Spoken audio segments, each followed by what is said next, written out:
Ohio State dodges a scare as standout defensive tackle Eddrick Houston's injury isn't considered serious.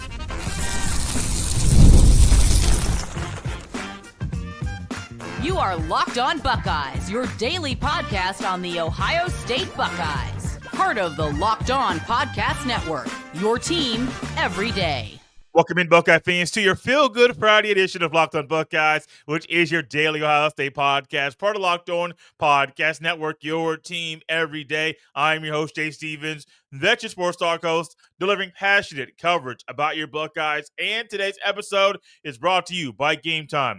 Download the Gametime app, create an account, and use code LOCKEDONCollege for $20 off your first purchase. During today's show, we will discuss a couple players that shined on day one of fall camp, as well as other details that made practice interesting. But first, the original plan for today was to come on the show and be positive, talk about the things that excite us about Ohio State football and the boys being back on the practice field.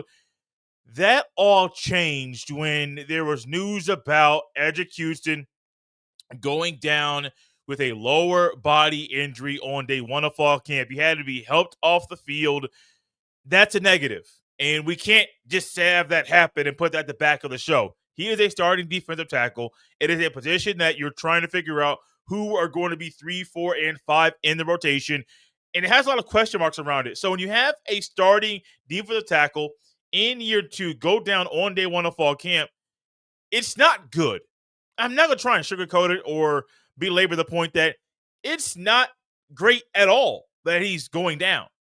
However, this is a time for those guys that are trying to move up the depth chart, that are trying to make a name for themselves, to do just that. Show what you have been doing in the offseason during those workouts where Mickey Mariotti is trying to get you, the individual, to raise your own level of play, raise your mental capacity, so you can have some more grit and grind on the football field. Show off what you've been doing. Show off your technique. Show off the dog inside of you, not because you're trying to hurt the guy on the other side of the line, but because there is a clearer path for some of the guys that are clear backups to get on the field maybe a little bit sooner than expected. Will Smith Jr., Jason Moore, Tyrone Malone Jr., those three specifically are guys that are trying to be in the rotation. Will Smith Jr. was hyped up at Big Ten Media Days by Ryan Day and Sonny Styles, and they all talked about the giant leap this young man took. And while he took a giant leap, he's probably hurting because one of his brothers is now hurt. But while he is hurt, Will Smith Jr. can just keep doing what he's been doing. This young man was a dude of the week during 1 week of workouts in the offseason, which is huge, especially when you only get 3 dudes of the week in any given week, and nobody got dude of the week more than once. So when you take that context into account, and for him to be one of the guys, I believe there were 7 weeks that they announced dudes of the week. When you take that into account, you realize just how special this is. 21 players were named dude of the week this year, 3 per week in 7 weeks, and he is one of them. And that's one of the things that kind of opened my eyes, because I think he was kind of under the radar. He did have to deal with an injury at Ohio State, and so that kind of derailed and slowed his progress and the process of him getting on the field. But this might be his time to stunt like his daddy. I wish he was still with us. This may be it. Now, the time was already here for him to stunt like his daddy, but with an injury to Eddrick Houston, it's not considered serious. This is one thing where you have to come up and show what you're made of.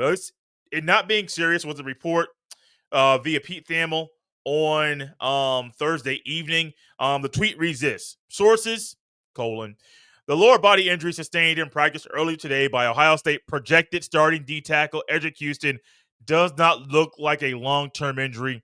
The injury results are that it's not considered serious. That's a huge win.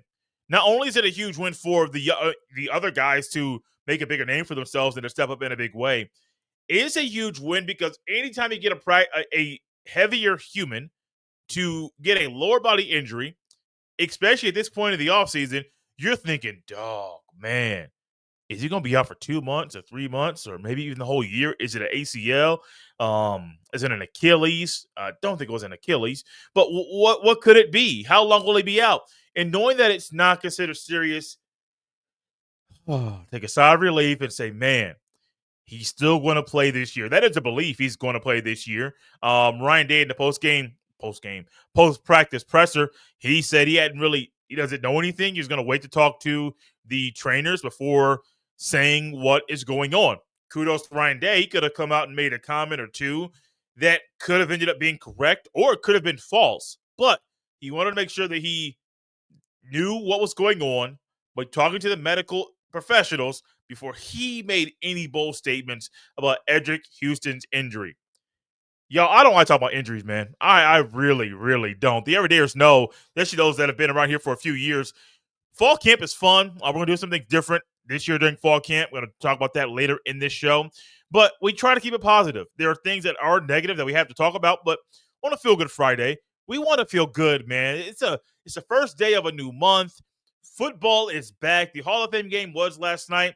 For those of you that are high school football fans, that's going to be starting very, very soon. And then shortly after that, it'll be college football week 0. Week after that, the Buckeyes take the field for the very first time. This is an exciting time of year. I know it's a couple of weeks or a few weeks between now and the ball that we want to watch in the regular season being on our television screens. That's true, but football is back. That's the exciting part. Yes, Eddrick Houston's injury, it sucks, man. I'm not trying to be a guy that's kind of just, tiptoe. It's not good. It's not good at all.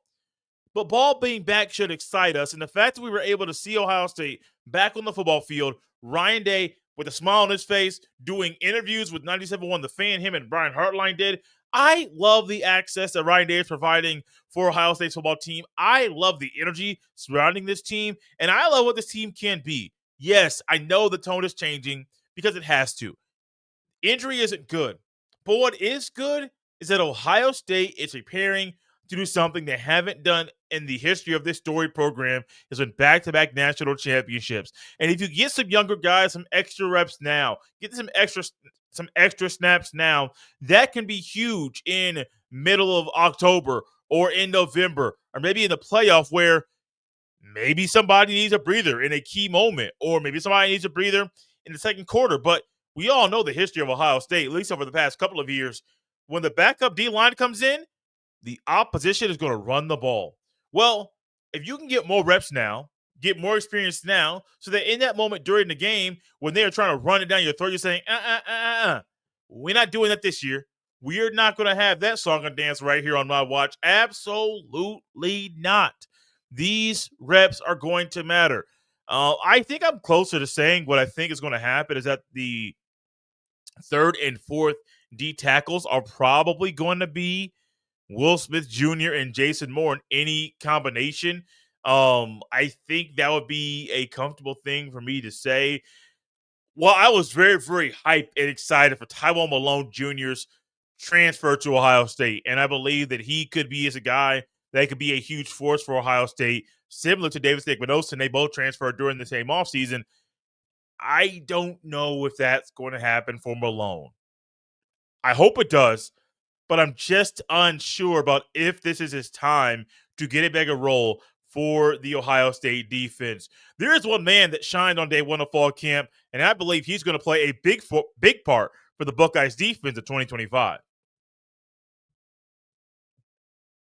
This episode is brought to you by DripDrop. If you're trying to stay on top of your routine, whether that's workouts, long days on campus, or staying focused through back-to-back classes, hydration is where it all starts, and that's where DripDrop comes in. DripDrop is doctor-developed and scientifically proven for fast hydration. It uses the perfect balance of sodium electrolytes and glucose to help your body absorb fluids quickly, delivering 3 times the electrolytes and half the sugar of a leading sports drink. Right now, DripDrop is offering Locked On listeners 20% off your first order. Just head to DripDrop.com and use promo code LOCKEDONCollege. That's DripDrop.com. Promo code LOCKEDONCollege for 20% off. Stock up now before the heat hits hard. Thank you all for tapping Locked On Buckeyes and making this show your first listen of the day. We're going to do things a little bit different this year to provide a better experience for you, the listener of Locked On Buckeyes. If there is a day of practice we will react to it right here on the show. So we're going to be providing some weekend shows and extra coverage for you to enjoy, to know what's going on with the Buckeyes as they prepare for what should be a very special season, which is a great time to remind you to make sure you subscribe to Locked on Buckeyes on YouTube or wherever you listen to podcasts, and turn those notifications on so you get notified every time a new show goes live. Speaking of going live, Beau Atkinson was eager to go live in the Scarlet and Gray because he transferred to Ohio State after spring ball concluded. He did some good things in his 2 years playing for the Tar Heels, and he was a guy that's a great get for Ohio State, about 6'3", 265. I mean, he fits the mold of what Larry Johnson wants from Buckeye edge rusher. Here's the difference, though. What he wants and why Larry Johnson got him was because of things Larry Johnson saw on the film and the way that Beau Atkinson carries himself. It was some things that when it came to the football, Larry Johnson didn't go out there and scout him or didn't have him on a practice field before saying, oh, man, he's the guy I want. Bring him over here. No, it was all watching on TV and looking at some numbers, calling around, using your contacts to figure out if this guy has what it takes to be a Buckeye, and he does. But on your first day of camp, you're probably going to want to prove something to somebody. Maybe to yourself, maybe to your coaches, definitely your teammates. You're trying to prove a lot. And Beau Atkinson definitely proved a lot on day one of fall camp. It's day one. The pads aren't even on like that. They're not going full go. They're not hitting like crazy. So it's not full contact. You're not being someone that is able to get a lot of data based off practice where you're wearing a jersey and a helmet. It's not going to happen. But Beau Atkinson trying to prove some things to everyone on the team, no matter if it's a coach or a player, that's great. And that mindset showed up in a big way on the first day of fall camp. Here's what Ryan Day had to say about the talented edge defender. Quote, I think he wants to prove, and I think a lot of these guys want to prove themselves at Ohio State, because I feel like if they make it here, they can make it anywhere. And I think he's had that mindset coming in. His teammates really rallied around him, end quote. And that's huge. That last part is huge. Not only him wanting to prove some things to himself and to his teammates and that he can make it at Ohio State, but also that his brothers are rallying around him. Yes, it's the first day of camp, but he has been at Ohio State since May or June. I don't know his first official day, but sometimes it's May or June was when he got to campus. And so they've been able to build chemistry. They have been able to get to know each other very, very well and get kind of close during that time period. But all that's great. All that speaks volumes about the team and their makeup and all that jazz. But until you get on the field in a new season, you truly don't know. You can guess, but you're wondering, will the way he played at North Carolina transfer and translate to Ohio State, or is there a level he hasn't tapped into we're going to see, or is he going to stay at the same level or go down? Those are some questions that are valuable to ask. And I think what you're seeing right now, without getting the pads on, is that he's going to be at worst at the same level, but he's probably going to go a little bit up. It's Ohio State. That may be an elitist thing to say, but it's the reality. It is Ohio State. You have Larry Johnson as a D-line coach. You have James Leonidas with the linebackers, and you have a great D coordinator in Matt Patricia. He has every resource and everything he needs to be successful at Ohio State. And I think Beau Atkinson is going to be one of those guys that you're going to be able to watch very, very closely during the offseason. Now, Ohio State and Ryan Day generally do some things very, very interesting in regards to how they split teams up and how they go offense versus defense. Is it ones versus ones? Is it a mix of the ones and the ones and the halves? How are they figuring this out?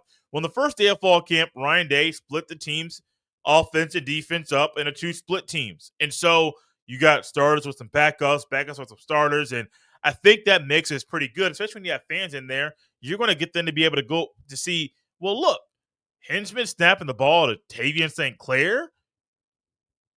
Lincoln's throwing the ball to Quincy Porter. Bo Jackson's getting the ball right behind the starting O-line. What does that do? One, it's going to really help you see what the guy's made of. But two, it's going to help you get better because you're working with somebody new who's going to help you build some chemistry. Is it my preferred method? No, I would rather have the guys run with the ones automatically. That's just me. That's how I think. If I am a starting, let's say center, because I was a starting center at times during high school. Last time I started, I was a starting center. Let's put it that way. When you want to go with the guys you're going to run with, especially with the offensive line, where building chemistry is very, very, very, very, very important. Absolutely. It takes time to build chemistry as an offensive line. You don't want to go out there with the backup there and the backup there. Why? Because one, they're not going to start. But two, that's how injuries happen. But then again, it is Ohio State. These guys are closer to each other than you might think. Anyways, back to the story at hand. When Ohio State split the teams up into two split teams, Beau Atkinson was primarily going up against Ethan Ananwa and Austin Serville. So it's not like he's going up against guys that are uh just scrubs. No, he's going up against guys that are probably going to start and be book tackles, not book ends, be the tackles on either side of the starting quarterback. And so I think that was huge too. Not only is he probably going to start, or at worst be the first edge off the bench, he's going up against guys that are going to start at Ohio State. So you're able to prove yourself not only to your teammates in just drills, but also prove yourself against guys that are going to start. Once again, let me remind everybody about something. These guys don't have pads on. One of my biggest, I won't say biggest pet peeves, but one of my pet peeves about football is that you have linemen, O linemen and D linemen doing one-on-one drills without pads on. To me, that's very dumb. And that's how injuries happen. To the shoulder, to the chest. A lot of injuries can happen if you ain't got shoulder pads on, but you got a helmet on. Let's say that helmet misses and it goes right to somebody's shoulder and the collarbone. It's going to hurt, man. That's going to hurt. It's going to leave a mark. I don't like it. I could be on an island here, but I doubt I am. Some other things before we get too far away with Beau Atkinson. I really love what he's been doing.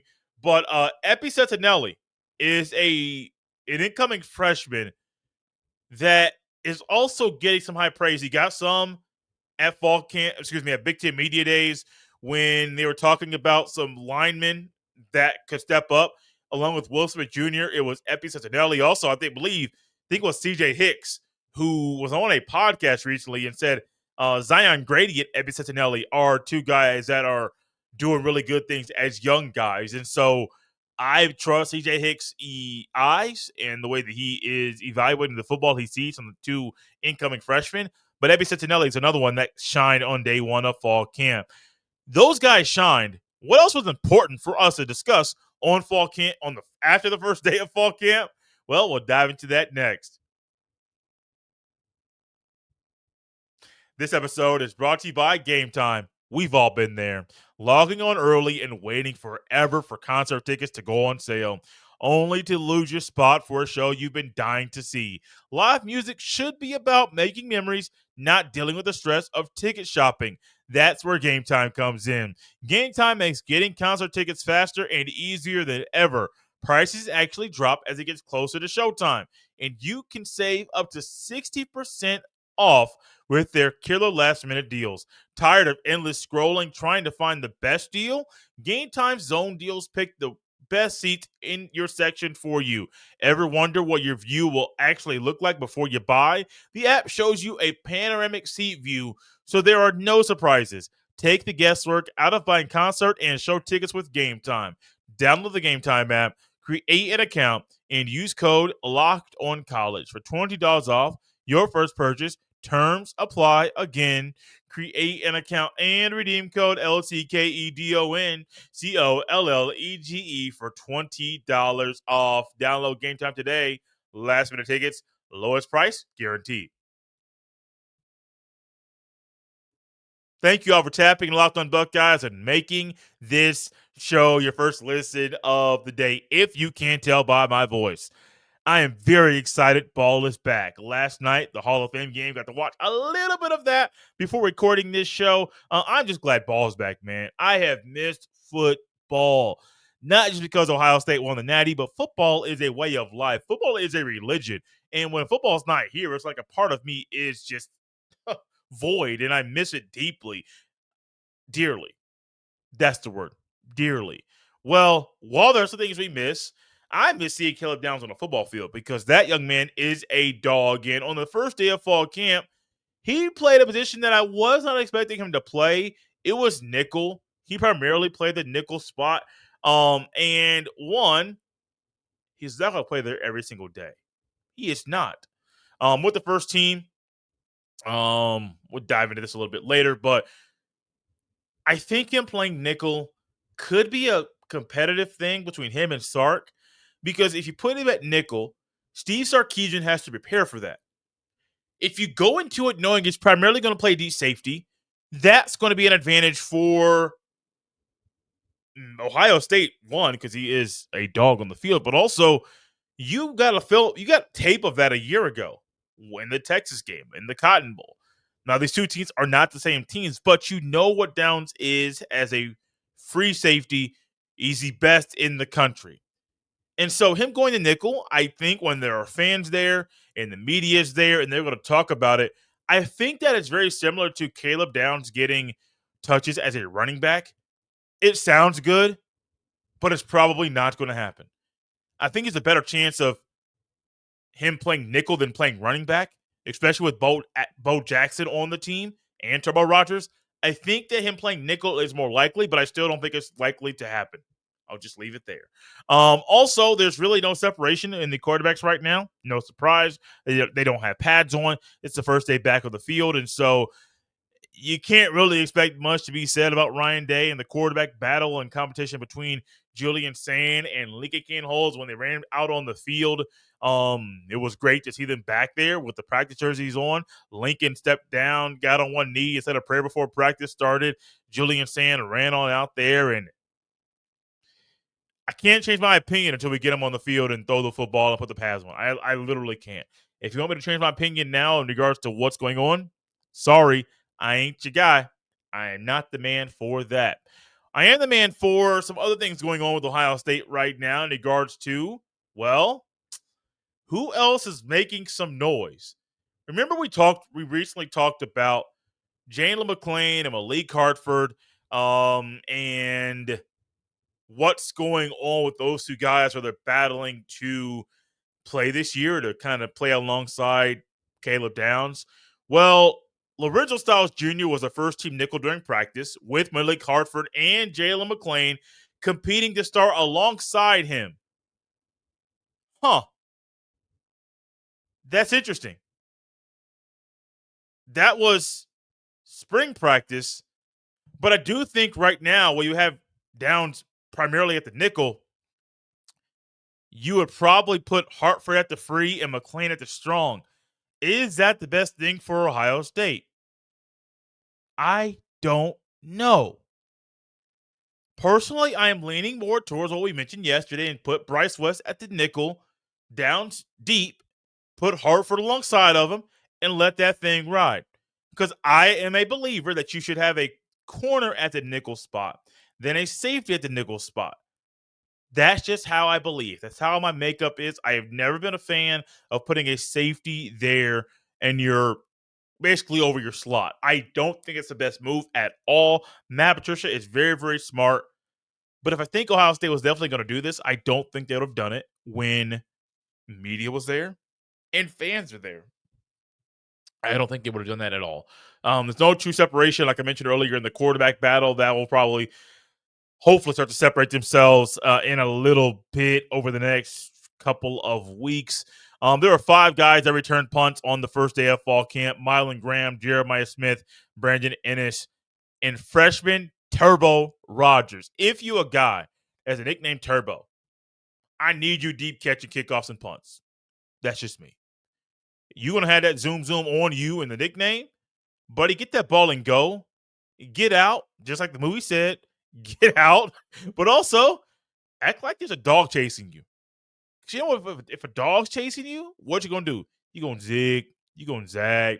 You're going to jump a little bit. You're going to be a little shifty. Why? Because that dog is going to keep going and going and going. He probably has more endurance than you. His stamina's probably crazy. And so you got to keep moving and moving and moving. You got to go really fast. And what does Turbo Rogers do? It's literally his nickname. It's Turbo Rogers. So if you hear somebody say Anthony Rogers, That's Turbo Rogers. I have always called him Turbo because Brian Smith, who is the host of The Portal, I would encourage you to tap into that show as well and make that a part of your everyday listen of shows that you enjoy from Locked On. He called him Turbo. So if guys in the recruiting field call him Turbo, I'm going to do the same thing. Fall camp is fun. One thing I won't do on the show is try to analyze things and break things down that I truly don't know about. Speaking of kicking and punting, I have no idea at all. I could try to, but I'm not going to. Many want to know about the offensive line, and here's what the offensive line was on the first day of fall camp. Left tackle Ethan Ananwa, center Carson Hinchman, right tackle Austin Servell. They were paired with Jake Cook at left guard, and at right guard Gabe Van Sickle, while Luke Montgomery and Tegra Shabola were left and right guards respectively, with the other group along with left tackle Ian Moore, center Josh Padilla, and right tackle Philip Daniels. I think there's a real scenario, an honest scenario, that Ian Moore starts and Tegra Shabola doesn't. I'm not saying Tegra's bad. I think Ian Moore can push Tegra to get better so that Tegra is a guy that has to get better to play. And if Ian Moore is pushing Tegra, who was started last year, who also battled some injuries, which may have hindered some of his abilities on the field a year ago, I'm here for it.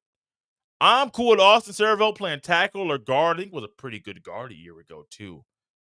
But for Tegra, you got to get better, young man. And a guy like Ian Moore that is hungry to get on the field, along with Philip Daniels, those two individuals can push Tegra to get better, or maybe they'll jump Tegra the depth chart and we'll have a different starter on the right side of the offensive line than what we have projected over the past few months. Thank you all for tapping Locked On Buckeyes and making this show your first listen of the day. For your second listen, make sure you check out Locked On College Football, because my guy Spencer McLaughlin is going to keep you up to date with all of the fall camps going on right now, heading into week 0 of the upcoming season. You can follow Locked On Buckeyes and Locked On College Football on the YouTube or wherever you listen to podcasts. You can follow me on any social media platform or jstevens07. Send every email to jstevens317@gmail.com. This has been Locked On Buckeyes on a Friday. We'll see you next time.